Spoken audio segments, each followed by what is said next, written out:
Welcome, everyone. And if you are a SaaS company and you've been asked to present a SOC 2 report to a client of yours or to a partner, then this video is for you because we'll share how to get that report and what's in the whole process for you.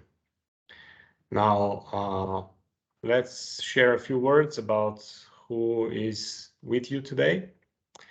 I've been a cybersecurity expert for about 15 years, and I've worked for Microsoft security consulting team, and I've consulted nuclear organizations and so on.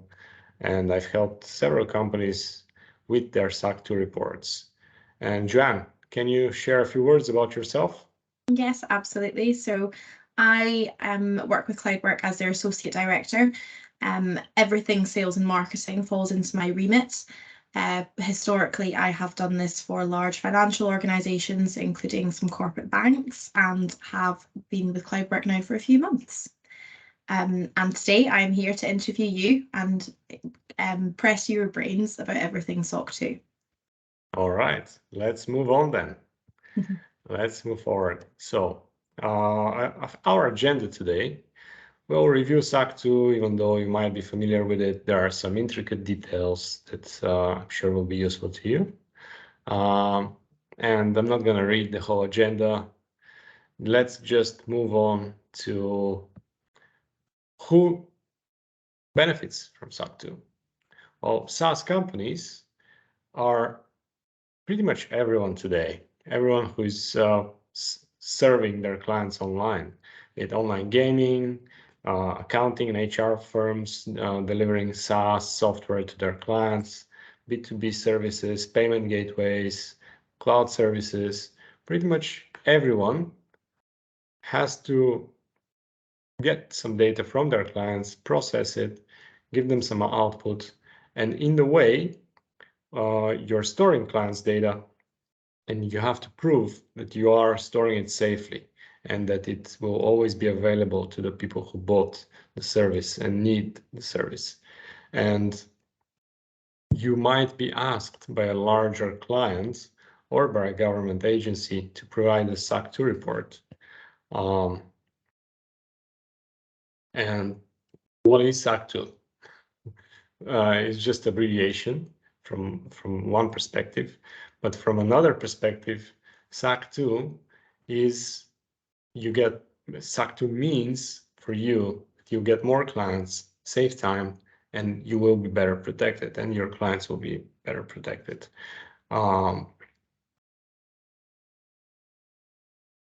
Basically, SOC 2 means, are you secure?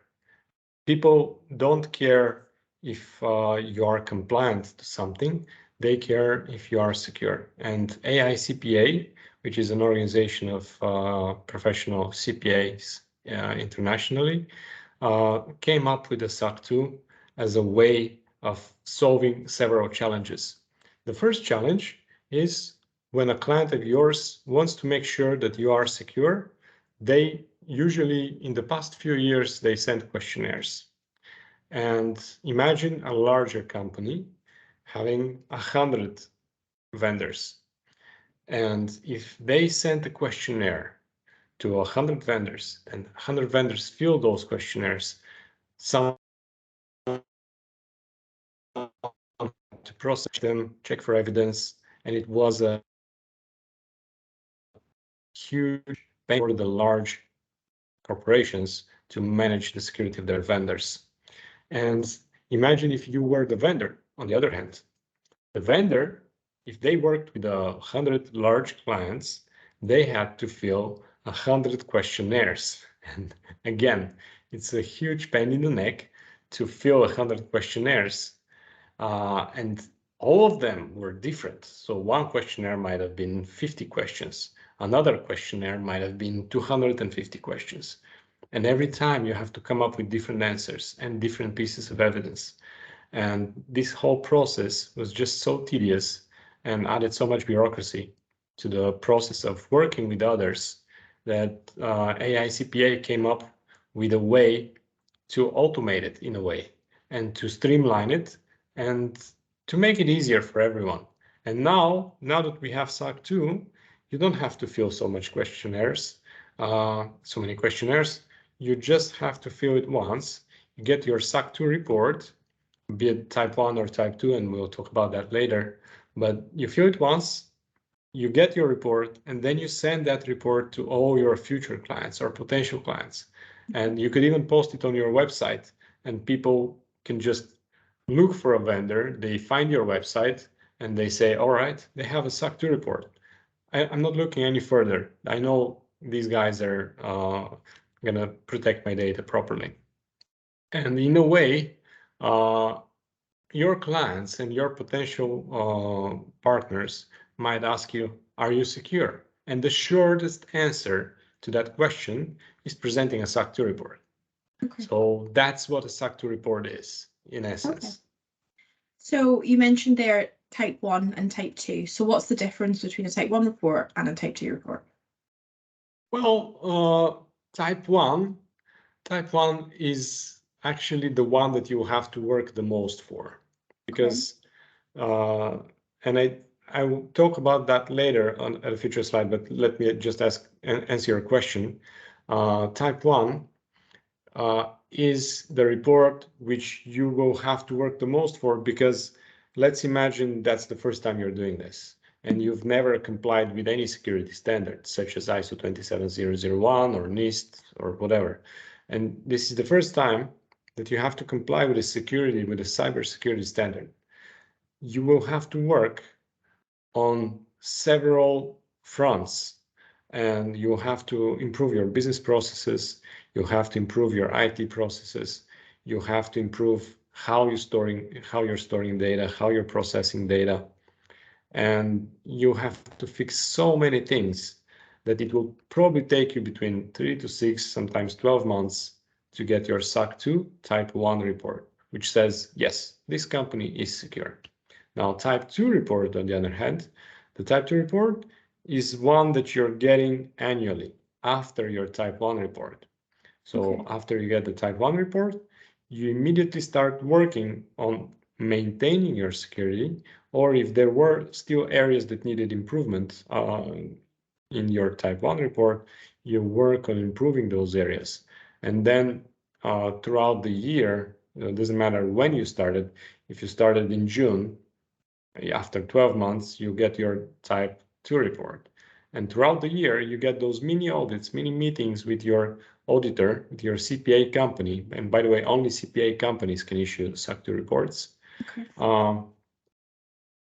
Throughout the year, they'll meet with you several times, ask you for some evidence.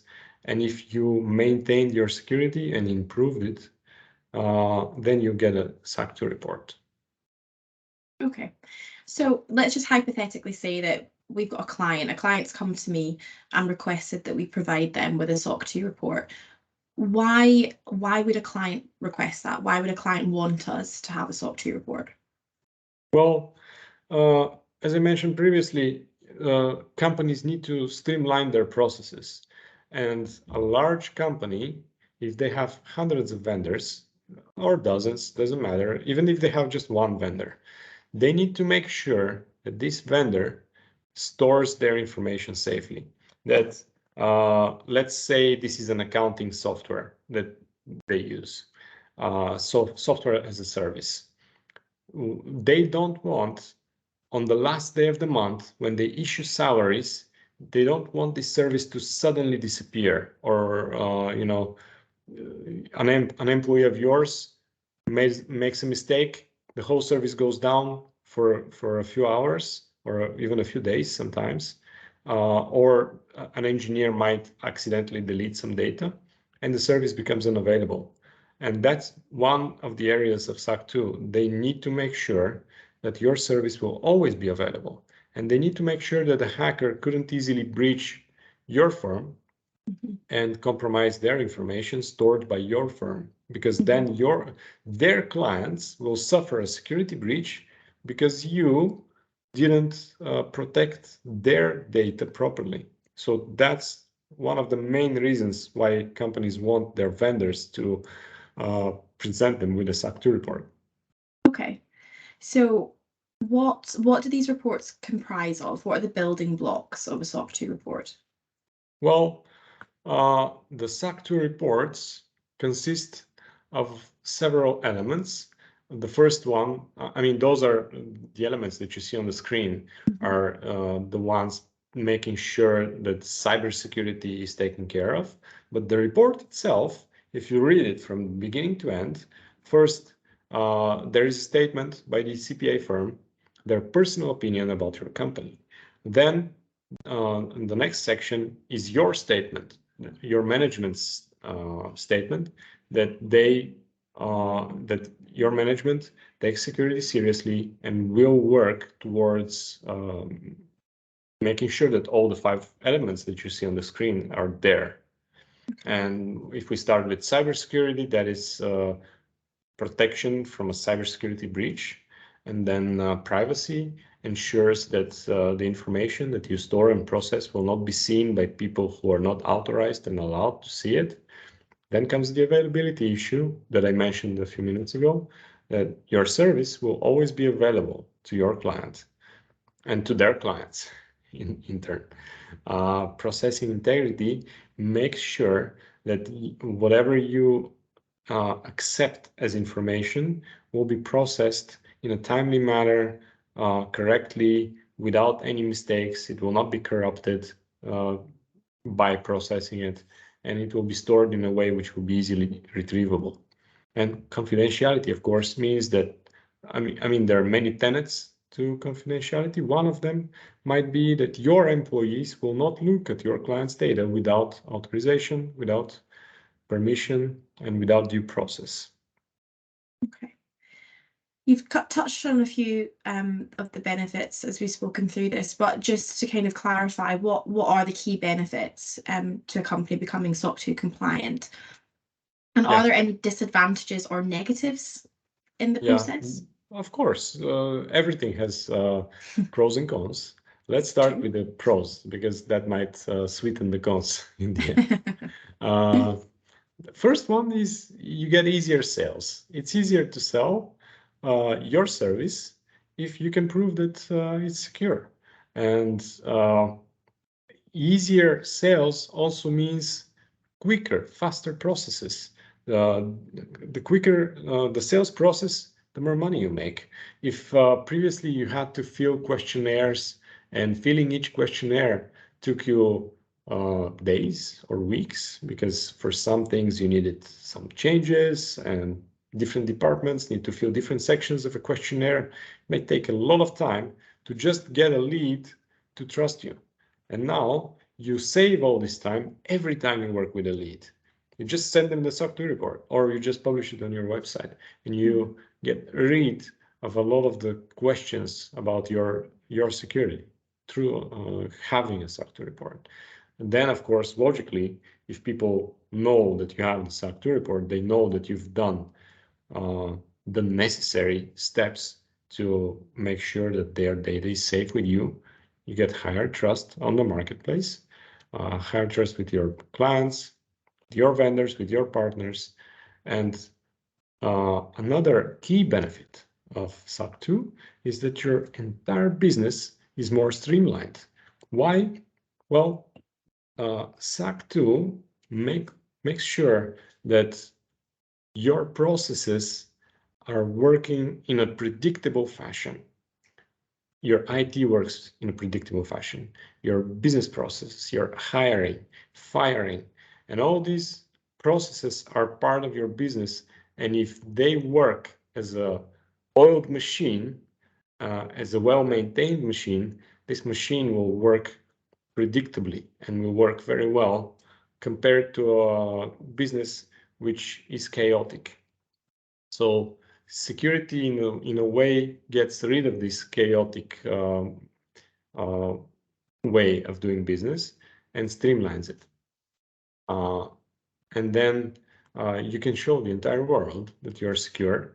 And let's say you, again, I'll use the example of accounting software or a payment gateway, regardless, whichever business you're in, you have competition.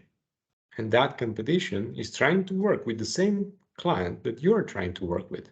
Or if you are working with a client and you are not secure, your client might be looking around for alternatives which are secure without telling you, without informing you in advance. So if you are secure, then you stand out from the crowd. Another benefit of SOC 2 is that it's customizable. With other security standards, you have a very rigid auditing system. And this auditing system with other security standards looks for specific things which might not be relevant to you. They might not be relevant to your client, but they're there. And if you don't have them, and sometimes they might be really, really expensive, I'm talking 100,000 to $1 million per year in expense to having this checkbox, this one checkbox. Whereas SOC 2 is flexible and it sees that it's relevant or not relevant to your business and to your client's business. And if it's not relevant, you just get rid of this checkbox or this check in an audit. And the report will reflect that, which is great. I like SOC 2 because of that. And last but not least, you protect yourself because your business can get completely shut down. There are companies, many companies have closed their operations after a security breach because let's say a security breach takes you out of business for a week or 2 weeks. Let's say that you are attacked by a ransomware attack, which comes in and encrypts all your computers, all your databases, your servers, everything gets encrypted. And the only people who have the key to this encrypted data are the hackers. They might decide not to give you the key ever again, or they might decide to wipe your data off your servers and off your computers. And while you are down, while your business is down, your competition is not down. And they'll go to your client and they'll say, oh, your vendor got hacked, we are secure, we have a SOC 2 report. And if this happens to you, and if it happens at the right time, and usually it happens at the, or at the wrong time, and usually it happens at the wrong time, you know, Murphy's Law, if something bad can happen, it usually will happen. Yeah. So you might go out of business because your competition might take just enough business from you to completely wipe out your competitive advantage on the market. And protecting yourself, not just showing the world that you are secure and using it for your sales and marketing, but protecting yourself ensures that your business will continue to thrive, continue to have the opportunity to develop and grow. Absolutely. I promised some negatives. Yes. I promised some cons. So the cons of a SOC 2 report are that you will have to spend some time and effort. And it's not just you as the leader of your company. It's not just the leadership that works on this effort. Your IT department will have to work on it. Your accounting, your HR, everyone in the company, if they've been doing things in one way for 10 years, 50 years, whatever, for 2 years, if they've been doing things in one way, they'll have to change. And that change comes with resistance. It comes with sometimes people even try to sabotage the whole process. And you have to spend time, resources, and money to change your organization so that it would become secure. And after it becomes secure, your CPA firm will issue you a report that you are secure. So that's the negative side, is that you have to spend time and resources.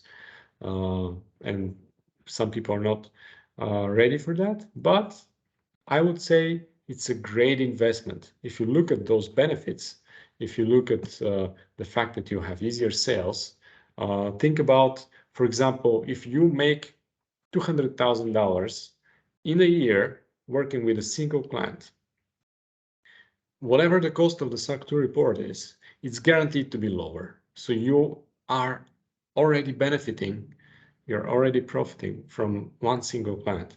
And having a SOC 2 report might mean that you have more clients than you have today, you have higher sales, faster sales, higher ticket sales, larger margins. And I'd say it's an investment. It's not even a cost of time, money, and resources. It's an investment that you're making. Okay. So you mentioned obviously you work with your CPA firm in order to get this reports. They're the organization that give you the report. So what does that balance look like effort-wise in terms of how much do you put in as a company, and what did the CPA firm actually do in order to produce this report? Well, the CPA firm, they are, in a way, you could look at them because CPAs are accountants. So the CPAs, their job is to look for evidence, get the evidence, analyze the evidence, and produce a report. They might give you some guidance, but CPA firms rarely have security experts on staff. So what they will do is they will tell you what you need to do to get the report, what you need to change, but they can't tell you how. So that is one thing that you should look for help elsewhere. You might ask your CPA firm for something. They might give you a template answer, which they have in their manuals on how to audit clients for SOC 2 reports. But their knowledge is not enough to give you the right answer. And I'll give you an example. Let's say that your CPA firm that you hired to help you get the SOC 2 type 1 or type 1 or type 2 report, and they ask you questions, and they ask you, do you have multi-factor or two-factor authentication for your service or not? And you might say, yes, we do, or no, we don't. If you say, yes, we do have a MFA for our clients, then the CPA firm representative, the CPA firm that audits you, they'll mark this question as compliant in their questionnaire, and they move forward because that's all they care about. They have the evidence, they put it on the report. But remember, we talked about the 5 elements of a SOC 2 report. Cybersecurity is one of them, and hackers, they look for actual security. So you'll be audited by a CPA, you'll get your report, but hackers don't care about that. Hackers care if the multi-factor authentication of the 2FA or MFA that you have, is it bypassable? Is it easy to bypass? Your CPA firm will not ask you, is it easy to bypass? They don't care about that. They care about having evidence for a particular item. They just care if it exists, but they don't know anything past that. Yeah. So I'd say if you are a responsible business, you should look deeper under the surface, below the surface. You should look deeper at all these questions that you will be asked by the CPA firm. And you should think about, is this thing that I'm being asked about, is it also something that hackers care about? And if the hackers care about it, how could I improve on it in such a way that it would not be bypassable by a hacker? It would not be easy to breach by a hacker. Yeah. I guess for a lot of companies, though, unless you have a security expert in-house, it's very difficult for them to even know if something is bypassable. So that's where you almost need that expert opinion on it, isn't it? Yeah. Okay. Again, you've mentioned a couple others. You mentioned ISO 27001. Are there any other security standards, and what is the similarity or differences, I guess, between SOC 2 and any other security standards that are out there? Yeah. We already mentioned one difference, and that's the flexibility. Yeah. Another major difference between SOC 2 and other security standards is, and I'll use 27001, is that ISO is a European standard and SOC 2 originally is a US standard. And sometimes if you work globally and you work with European companies or Asian companies, and Asia is huge nowadays, You have more than half the world's population in Asia. So if you have clients in those parts of the world, they might ask you for a ISO 27001 report. But if you tell them that no, unfortunately we don't have an ISO certification, we have a SOC 2 report. Sometimes they will accept it. So having a SOC 2 report might benefit you even if you work globally. On the other hand, also ISO 27001 is much more rigid, it's much more detailed, much more expensive. It takes much more time to get certified, and sometimes it's worth the investment, and sometimes it's not. So I would say get your SOC 2 report first, type 1 or type 2, and try to show your clients that you have it. Check if they'll accept it. If they accept it, good. If they want you to have a NIST certification or ISO certification or something else in different parts of the world, Australia has its own standards, the UK has its own, China has its own, other countries have their own. So you might have to comply with them, but if you already comply with SOC 2, you already have all the building blocks. You've already taken care of, for example, again, antivirus. If SOC 2 requires you to have an antivirus, you've done that. If you've encrypted your databases, if they're encrypted while in stored, then you already took care of that. If your access to resources, to servers, to virtual servers is secure, then when ISO checks about that, you already took care of it. So once you have the SOC 2 report, once you've done the work to obtain it, then it will be much easier to obtain any other security certification. Yet, yes, you might have to pay more to obtain them, but you've already taken care of the basics. You've already done all the hard work, haven't you? Yeah. Okay, how long on average do you think it takes a company to complete a SOC 2 report? It depends. It depends on how quickly does your IT team work. It depends on how much resources can you allocate at any given time.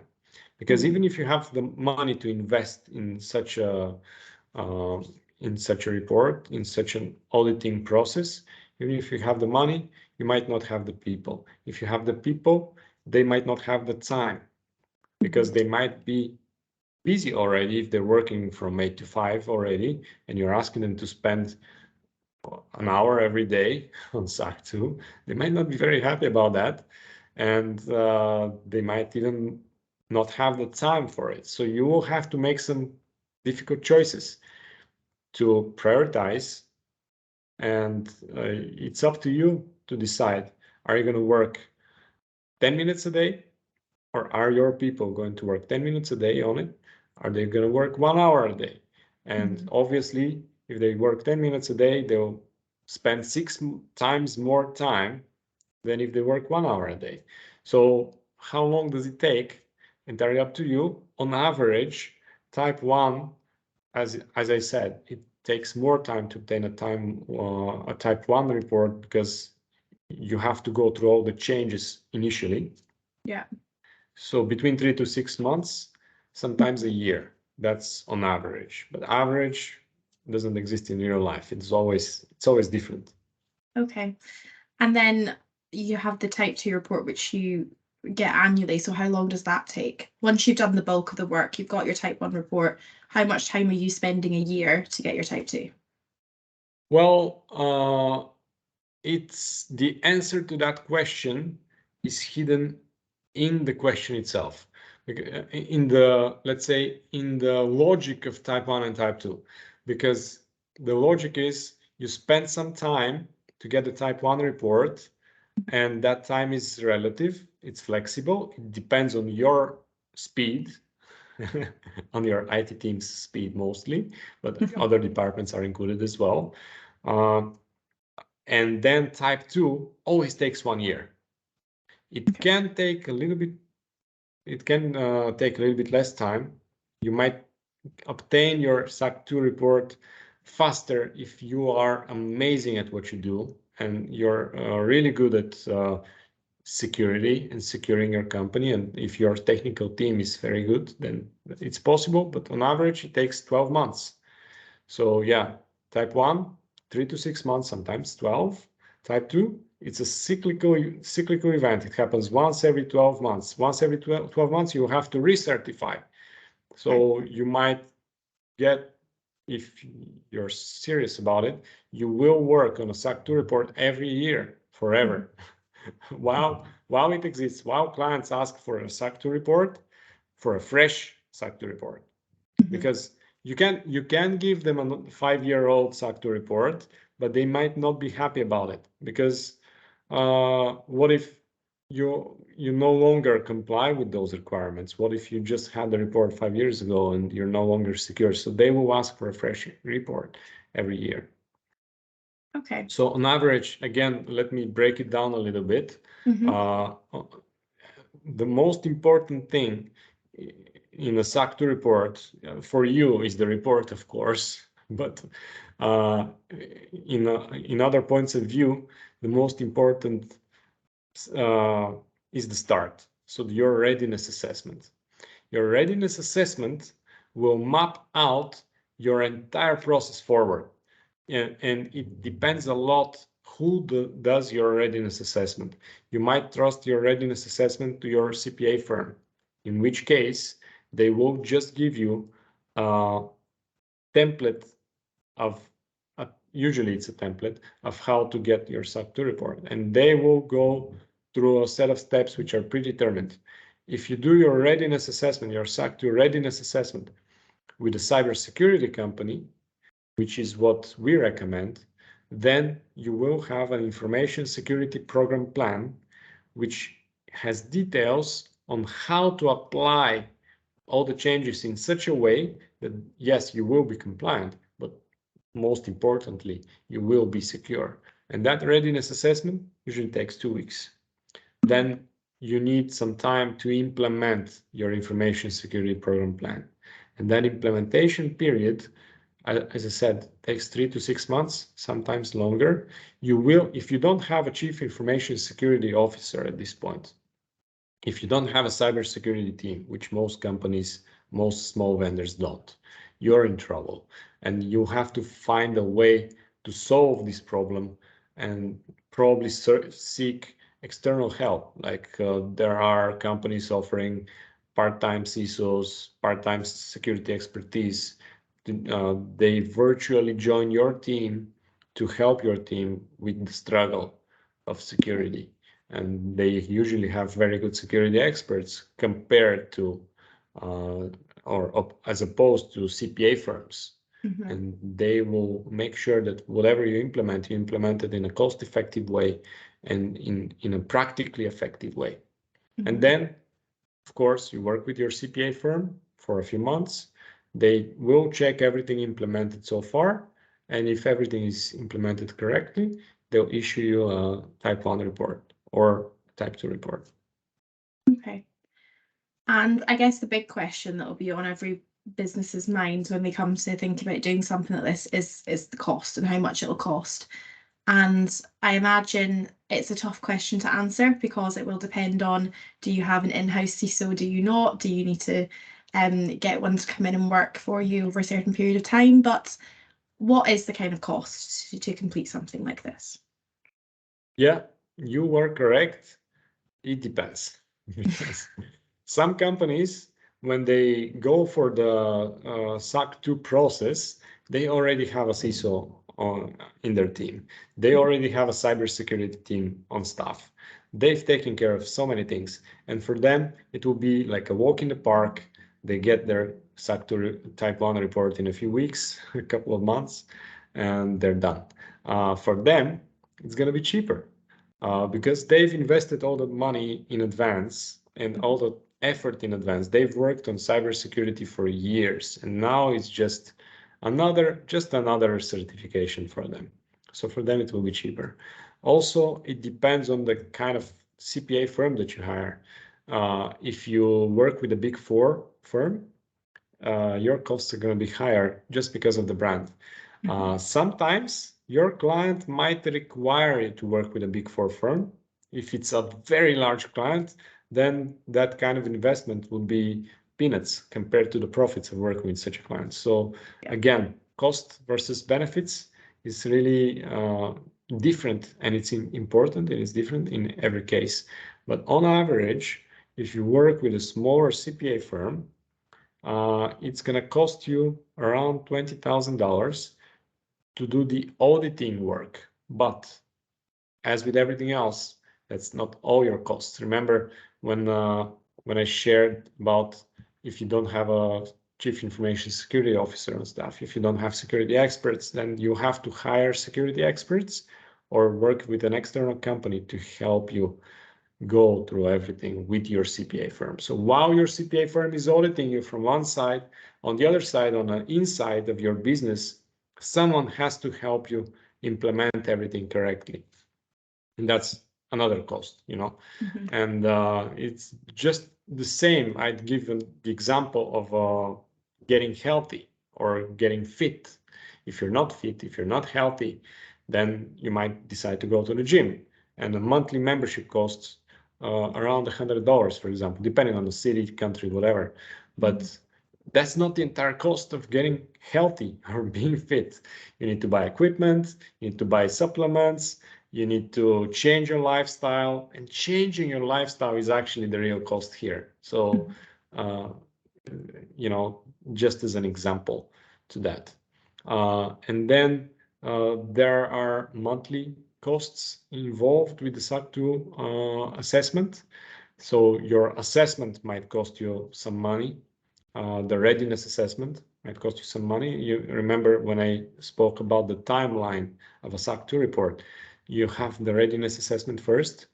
Again, I'll repeat again, because it's really a key to this process, is that you get your readiness assessment by a team who knows cybersecurity really well.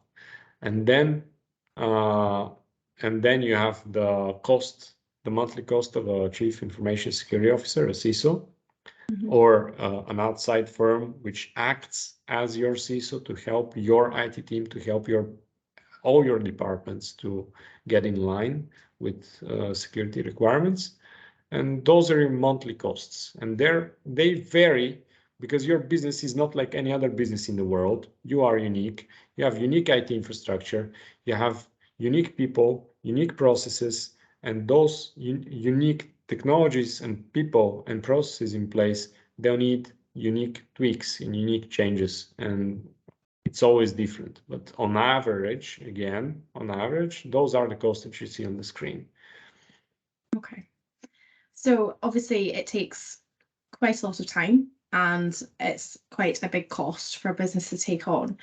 So what can a business prepare? What does the preparation look like in order for them to prepare for this report? I totally messed that up. What would I recommend? Yeah. Yeah, what would you recommend?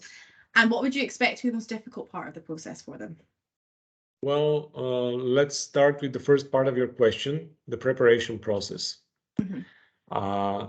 First, make sure that your team, your people, are ready for a change.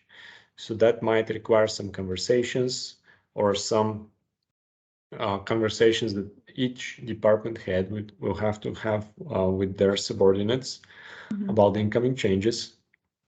Because if you just introduce it like a flash and you ask people to comply from day one, they'll be shocked by the kind of changes that they need to implement. So prepare them for that. And that's part of your preparation to get people informed that you're going to go through this process. And then you will need a lot of documentation about everything, how your company works. So your CPA firm, your auditors, will need to learn your business, maybe better than some of your employees know your business. And you might uncover some things that even you as the executive in the company, you might not know about them. because they will come up in the report, in the discussions with the auditors. Maybe you believe something is done one way, and it will be in real life, it might be done in a different way. But prepare documentation, prepare to provide evidence, prepare your IT team to go through every piece of their infrastructure and their processes and to provide that to the auditors. And then the second part of your question was, what's the most difficult thing in the SOC 2 process? Well, it's a difficult question. Actually, what is the most difficult thing? The most difficult thing is realizing and implementing practical cybersecurity changes. That's the most difficult thing, because it's easier to adjust evidence in a way which would make the auditor happy. That's easier.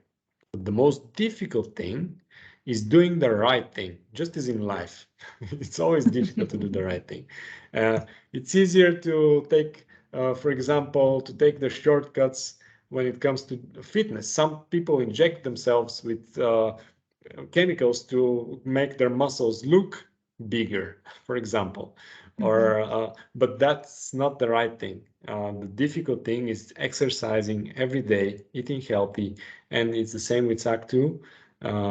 You will exercise your security muscles every day. You will do business in a healthy way, which is what your clients expect from you. They expect you to be healthy, as a business, to serve them better.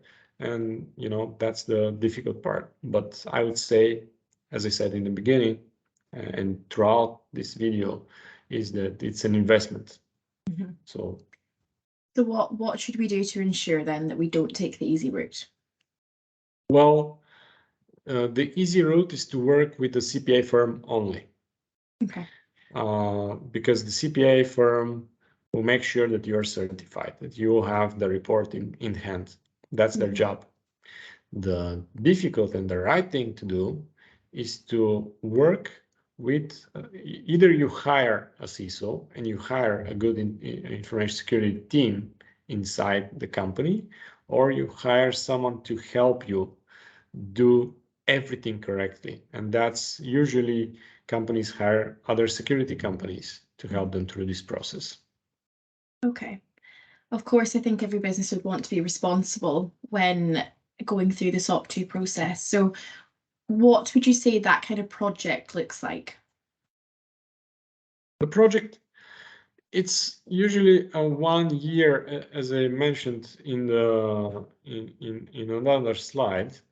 Usually it's a 1 year process. So the type 1 process takes 3 to 6 months, sometimes a year, depending on the company. The SOC 2 always is a cyclical process. So the project just looks like a 1 year undertaking.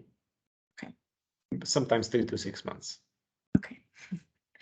Okay, and do you have to do a penetration test before you can get this report? Does that fall into very it? good question. Very good question. Many companies, sometimes even technology professionals and executives, they associate cybersecurity and security in general with a breach simulation or a penetration test. So breach simulations might be required by the SOC 2 auditors, by the CPA firm, depending on the kind of business that you run. It's not necessary. A penetration test should become one really small part. Let's say your whole cybersecurity is 360 degrees of various categories of cybersecurity. Maybe 10 degrees of the 360 should be the penetration test. It's a really small of the whole section. It's a really small section of cybersecurity. And sometimes it's needed, sometimes it's not needed. It all depends on your business. It depends on your infrastructure. It depends on the kind of service that you're offering. If you are a payment gateway, for example, you absolutely absolutely at least once a year, you must do a penetration test. And there are various types of penetration tests, white box, gray box, black box penetration tests. And depending on the kind of business, you might be required to do more than one per year. So sometimes it's needed and sometimes it's not needed. Again, it's just one little piece of the entire puzzle. Okay. And I think as we move obviously into this post-COVID world and you've got a lot more businesses where everybody works remotely, different countries, perhaps even different continents, how easy is it to still obtain a SOC 2 report with all your employees working remotely? Well, it doesn't change much the process. If all your employees work across the globe, the difference would be that you have to wake them up in different time zones because your CPA firm will most likely be in the United States. And if you have clients in China, or if you have employees in China, employees in Asia, on the other side of the world, if you have people in Australia, that would be a really difficult process. You will have to wake them up in the middle of the night, their time, to work with a CPA firm, which works in the US time zone, in one of the US time zones. So that's the main difference, time zones. Everything else, all the questions that you'll be asked, all the changes that you have to implement will be pretty much the same. Well, in an office, in a company which works in a single office, you will be asked, do you have a firewall? Do you have like edge devices that protect your office? Do you have physical access, like biometric access to your building? Such questions will be relevant to you. And you remember when I said that SOC 2 is flexible, that's the kind of flexibility that it has. And if you have people working from home, the question, do you have biometric authentication at the entrance of the building, which will be irrelevant, and your CPA firm will mark it as irrelevant. They will not ask you such questions if you have a distributed workforce. But otherwise, everything else is the same. Okay, perfect. Alexander, thanks so much for your time today. You have covered off a lot of detail with regards to SOC 2 reports. Just to wrap this entire video up, can you tell me in 30 seconds why a firm should become SOC 2 compliant? So that's my elevator pitch. Well, I shouldn't even pitch the idea to anyone because it's such a no-brainer to get more clients faster, to get the word out that you are secure, to protect yourself from breaches, from cyber attacks, from human mistakes, because human error is more frequent and more likely to happen than a cyber attack.